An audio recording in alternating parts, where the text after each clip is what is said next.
SSC চাকরি বাতিল মামলার মাঝি একেবারে কেঁচো খুঁড়তে কেউটে। এসএসসি চাকরি বাতিল মামলা চলছে সুপ্রিম কোর্টে। এপ্রিল মাসে লোকসভা ভোটের মাঝি 26,000 শিক্ষক শিক্ষিকা শিক্ষাকর্মীর চাকরি বাতিলের নির্দেশ দিয়েছিলেন কলকাতা হাইকোর্টের বিচারপতি দেবাংশু বসাকের ডিভিশন বেঞ্চ। এবং যে মামলাটি চলছিল সুপ্রিম কোর্টের তৎকালীন বিচারপতি প্রধান বিচারপতি ডিওয়াই চন্দ্রচূড়ের নির্দেশে কলকাতা হাইকোর্টের স্পেশাল বেঞ্চে, এবং সেই স্পেশাল বেঞ্চ 3 মাসের মধ্যে মামলা শুনানি করে মামলাটি নিষ্পত্তি করেন এবং 25,700 জনের মতো প্রায় 26,000 জন শিক্ষক শিক্ষিকা শিক্ষাকর্মীর 2016 যে প্যানেল, সেই প্যানেল বাতিলের নির্দেশ দেন। এবং সেই মামলা এখনও চলছে সুপ্রিম কোর্টের নয়া প্রধান বিচারপতি জাস্টিস খান্নার এজলাসে। জাস্টিস খান্না তিনি কিন্তু স্পষ্ট করে দিয়েছেন যে কোনো রেয়াত নয়, দুর্নীতি হয়ে থাকলে চাকরি বাতিল হবেই। কলকাতা হাইকোর্ট তো এমনি এমনি নির্দেশ দেয়নি, তারা কিছু জেনে বুঝেই নির্দেশ দিয়েছে। কলকাতা হাইকোর্ট কেন বলল যে যোগ্য অযোগ্য আলাদা করা যাবে না, বাছাই করা যাবে না? একাধিক পর্যবেক্ষণ ছিল সুপ্রিম কোর্টের প্রধান বিচারপতির, এবং তার সাথে সাথেই যে সুপার নিউমেরিক পোস্ট রাজ্য মন্ত্রিসভা ক্রিয়েট করার নির্দেশ দিয়েছিল, অনুমোদন দিয়েছিল, সেটা সম্পূর্ণ বেআইনি এবং বেআইনি ভুয়ো শিক্ষক শিক্ষিকাদের বাঁচাতে এই কাজ করেছিল রাজ্য।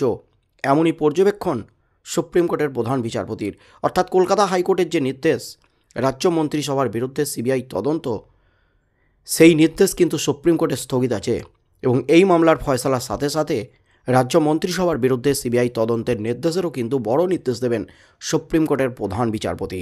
তাই এসএসসির চাকরি বাতিল মামলা যখন চলছে সুপ্রিম কোর্টে, ঠিক সেই মুহূর্তে এবার একেবারে কেঁচো খুঁড়তে কেউটে একেবারে চাঞ্চল্যকর তথ্য এবার সামনে।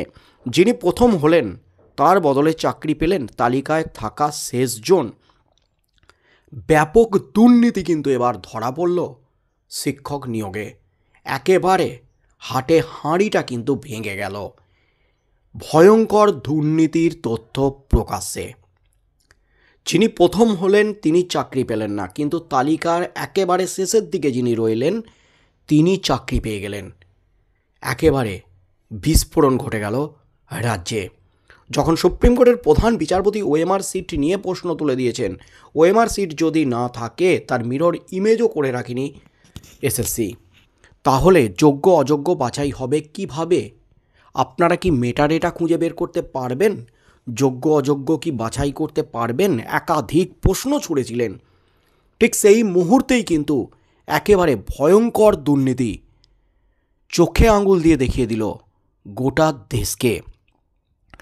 যোগ্যদের চাকরি পেয়েছেন অযোগ্যরা, এই দাবিতে কিন্তু এসএসসির চাকরি প্রার্থীরা দীর্ঘদিন ধরে রাস্তায় লড়াই চালিয়ে যাচ্ছেন চাকরির দাবিতে। তাই অযোগ্যদের চাকরি বাঁচাতে এবং ওই সমস্ত যোগ্য চাকরি প্রার্থীদের চাকরি দিতে রাজ্য সুপার নিউমেরিক পোস্ট 5,800 জনের মতো সম্ভবত ক্রিয়েট করেছিল। এবং এই সুপার নিউমেরিক পোস্ট ক্রিয়েট করার অনুমোদন দেয় রাজ্য মন্ত্রিসভা। তাই চরম বিপাকে রাজ্য মন্ত্রিসভা, এবং যেটা বেআইনি বলে আখ্যা দিয়েছে সমস্ত আদালত, হাইকোর্ট থেকে সুপ্রিম কোর্ট। আর তার মাঝেই কিন্তু একেবারে ঘটল বড়সড় বিস্ফোরণ। চাকরির দাবিতে আজও রাস্তায় বিক্ষোভ দেখাচ্ছেন যোগ্যরা। এবার কোচবিহারের পঞ্চানন বর্মা বিশ্ববিদ্যালয়ে অধ্যাপক নিয়োগ নিয়েও কিন্তু দুর্নীতি একেবারে সামনে এলো। যোগ্যদের সরিয়ে চাকরি পেয়েছে অযোগ্যরা।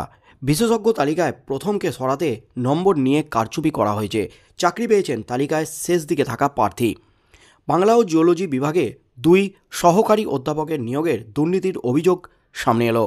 TV9 বাংলার হাতে এলো চাঞ্চল্যকর নথি। TV9 বাংলার প্রতিবেদন অনুযায়ী একেবারে বিস্ফোরক তথ্য সামনে। অভিযোগকারী উত্তরবঙ্গ তপশিলি সংগঠনের সাধারণ সম্পাদক প্রশান্ত বর্মন একটি নথি তুলে ধরে দেখান বাংলা বিভাগের নিয়োগের তালিকায় সর্বশেষ যে ব্যক্তি ছিলেন তাকে চাকরি দেওয়া হয়েছে, অথচ স্কোর অনুযায়ী যিনি প্রথম ছিলেন তাকে চাকরি দেওয়াই হয়নি। সহকারী অধ্যাপকের পদে অভিজিৎ বর্মনের বদলে চাকরি পেয়েছেন কল্পনা। একইভাবে সুতপা সান্যালের চাকরি পেয়েছেন হাদিদা ইয়াসমিন। আর তাঁদের চাকরি পাওয়াতে অর্থাৎ নম্বর বাড়াতে কিভাবে তালিকাতেই নম্বর কাটাকুটি করা হয়েছে তা স্পষ্ট।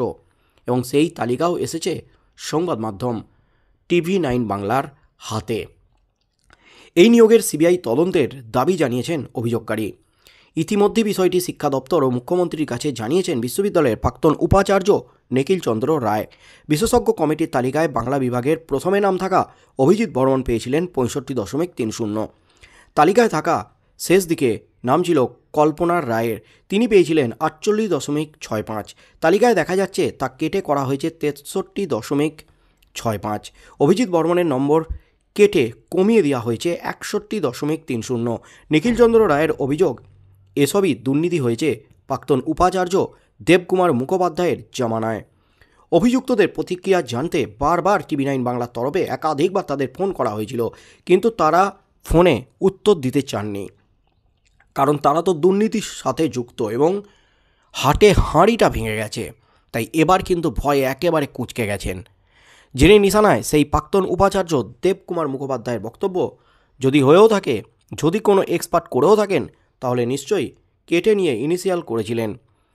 আমার তো সম্পূর্ণটা মনে থাকার কথা নয়, মনেও নেই। যদি নিশ্চিত বলতে পারি যে প্যানেল তৈরি হয়েছিল সেখানে 1, 2, 3 হয়েছিল। রাজ্যপালের নমিনিতে যারা যারা এক্সপার্ট ছিলেন প্রত্যেক বিষয়ের তারা সহমত পোষণ করে সই করে তবেই উপাচার্যের কাছে পাঠিয়েছিলেন। এটুকুই ভূমিকা উপাচার্যের। উপাচার্য কখনোই সিলেকশন কমিটিতে ছিলেন না। এমনই কিন্তু বিস্ফোরক সাফাই দিলেন এবার প্রাক্তন উপাচার্য, যার বিরুদ্ধে অভিযোগ সেই দেবকুমার মুখোপাধ্যায়। অর্থাৎ যখন নিয়োগ দুর্নীতি নিয়ে রাজ্যে একেবারে তোলপাড় কর পরিস্থিতি চলছে, যখন বারবার নিয়োগের ক্ষেত্রে দুর্নীতির অভিযোগ উঠেছে, এসএসসিতে যেমন 26,000 শিক্ষক শিক্ষিকার চাকরি বাতিল হয়েছে, সেই মামলা চলছে সুপ্রিম কোর্টে। প্রাথমিকের নিয়োগ দুর্নীতির ক্ষেত্রেও কিন্তু 32,000 শিক্ষক শিক্ষিকা শিক্ষাকর্মীর চাকরি বাতিল হয়েছে, সেই মামলাও চলছে কলকাতা হাইকোর্টে। সেই মামলা এখনও ফয়সালা হয়নি। সেই মামলার ফয়সালা হলে সেই মামলাও কিন্তু যাবে সুপ্রিম কোর্টে। অর্থাৎ যেখানে চাকরি নিয়ে দুর্নীতি নিয়ে এই গত 3 বছর ধরে এত টালমাটাল পরিস্থিতি চলছে, যখন কাঠগোড়ায় শাসক দলের একাধিক হেভি ওয়েটরা এবং নিয়োগ দুর্নীতিকাণ্ডে যখন পার্থ চ্যাটার্জি থেকে মানিক ভট্টাচার্য তাদের বিরুদ্ধে চার্জ গঠন হয়ে বিচার প্রক্রিয়া শুরু হয়েছে, তাদের বিরুদ্ধে একাধিক প্রমাণ পাওয়া গেছে, ঠিক সেই মুহূর্তে ফের দুর্নীতি, ফের শিক্ষক নিয়োগে দুর্নীতি, এবার একেবারে অধ্যাপক নিয়োগের দুর্নীতি। লিস্ট সামনে আসতেই কিন্তু তোলপাড়। যিনি শেষ হয়েছেন, সবার শেষে নাম যার লিস্টে, তিনি পেয়েছেন মাত্র 48.65 এবং সেই নাম্বার কেটে বাড়িয়ে করা হয়েছে 63.65। এবং যিনি প্রথম হয়েছিলেন অভিজিৎ বর্মন, তিনি পেয়েছিলেন 65.30। তার নাম্বার কমিয়ে কেটে করা হয়েছে 61.30। কি ভয়ঙ্কর তথ্য একেবারে প্রকাশ্যে। আর এই দুর্নীতিতে এবার সিবিআই তদন্তের দাবি, এমনকি মুখ্যমন্ত্রী মমতা ব্যানার্জি এবং শিক্ষা দপ্তরে এই নিয়ে অভিযোগ জানানো হয়েছে, এমনই কিন্তু জানাচ্ছেন অভিযোগকারীরা। তার মধ্যেই যেখানে এসএসসির যে ওএমআর সিট যেগুলি পাওয়া গেছে সেগুলি নিয়েও প্রশ্ন তুলে দিয়েছেন প্রধান বিচারপতি, কারণ ওই ওএমআর সিটের সাথে এসএসসির দেওয়া নাম্বারের কোনো মিল নেই। তাহলে অযোগ্য কিভাবে বাছাই হবে? সেখানে কিন্তু আবারও এক ভয়ঙ্কর তথ্য সামনে এলো। কিভাবে নম্বর কমিয়ে বাড়িয়ে দুর্নীতির মাধ্যমে নিয়োগ করা যায়, নিয়োগ হয়েছে, সেটা কিন্তু প্রকাশ্যে আসতেই তোলপাড়। আগামী দিনে কি হতে চলেছে, এই নিয়ে কি মামলা গড়াবে ফের আদালত পর্যন্ত, কলকাতা হাইকোর্ট পর্যন্ত? ফের কি সিবিআই তদন্তের নির্দেশ দেবে কলকাতা হাইকোর্ট? কি হতে চলেছে আগামী দিনে? এই কাণ্ডের মেন মাথা কে? এটা কি শুধুমাত্র একটি বিশ্ববিদ্যালয়ের ক্ষেত্রেই হয়েছে, নাকি গোটা রাজ্যে সমস্ত বিশ্ববিদ্যালয়, সমস্ত ক্ষেত্রেই এইভাবে দুর্নীতি হয়েছে? মেন মাথারা কি শেষ পর্যন্ত ধরা পড়বে? কি হতে চলেছে আগামী দিনে, সেদিকেই চোখ থাকবে গোটা রাজ্যের।